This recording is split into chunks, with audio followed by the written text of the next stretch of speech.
5 people who lived in the airport. Zara Kamafar and her husband attended the protests against the Iranian government in 2004. They were both arrested. 2 days later, Kamafar was given a 2-day pass to visit her family. They told her that their husband had been executed. She decided to flee the country. Kamafar obtained false documents for her family. She and her children boarded a plane to Kandahar, where her brother lived. The family had to switch flights in both Russia and Germany. They managed to pass through the Russian airport. However, the Germans realized that the documents were fake and their family was sent back to Russia.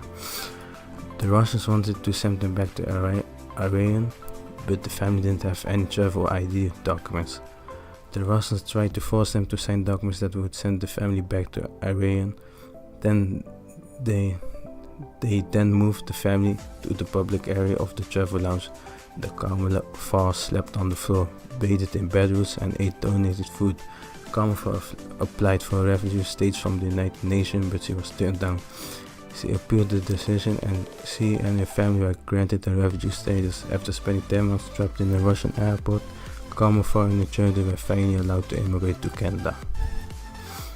In 2009, Feng Zhu traveled to Japan to receive medical treatment. When he tried to return to China, he wasn't allowed to enter the country. Feng Zhu booked another flight and again he wasn't allowed to enter.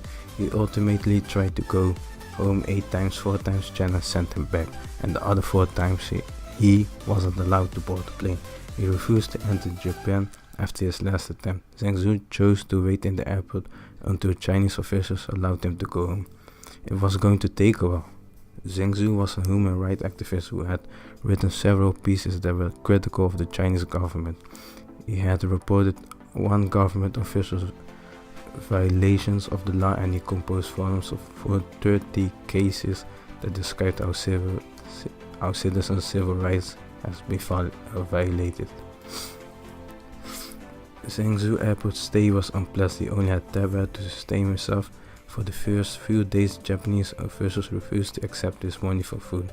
He had to rely on kindness of strangers to survive. Many people gave him goods, and although nothing could improve his sleeping situation, Feng Zhu slept on a stool bench and he could only rest between 11 p.m. and 5 a.m. The airport was almost always busy. After he had spent 29 days in the Japanese airport, he was allowed to return home. He did not receive a warm welcome. Feng Zhu was placed under surveillance for a year. Then his phones and computers were confiscated and he was placed under house arrest. Al-Barish met a woman on vacation in 2013 and the two made plans to marry. Al-Barish booked a plane to Kazakhstan, where his girlfriend lived. The pair went to register their intention to marry. Then Al-Barish discovered that his refugee travel documents were missing and his current visa had expired. He flew to Turkey to renew his Kazakh visa, but he was turned back at the border and sent back to Kazakhstan. The Kazakh wouldn't let him to enter the country because he didn't have a visa. He had nowhere else to go. Either Israel won't let him travel to Palestinian territories. Al-Barish was trapped in the airport. He was confined to a small windowless room that had a bunk bed and a sofa.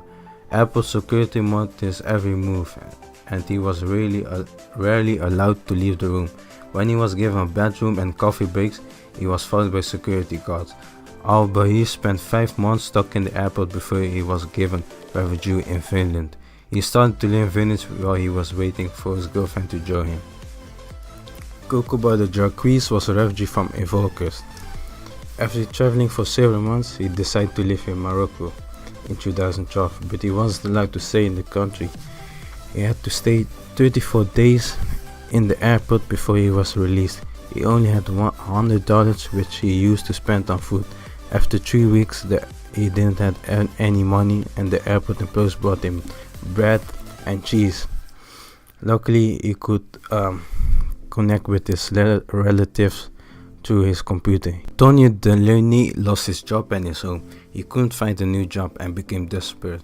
He lived in the local airport for 3 years. After he was caught with shoplifting and stealing CDs, he went to a few months in jail. After he was released, he went back to the airport. After spending more than 2 years living in the airport, he had a new girlfriend and managed to get his life in order. He found an apartment and a new job.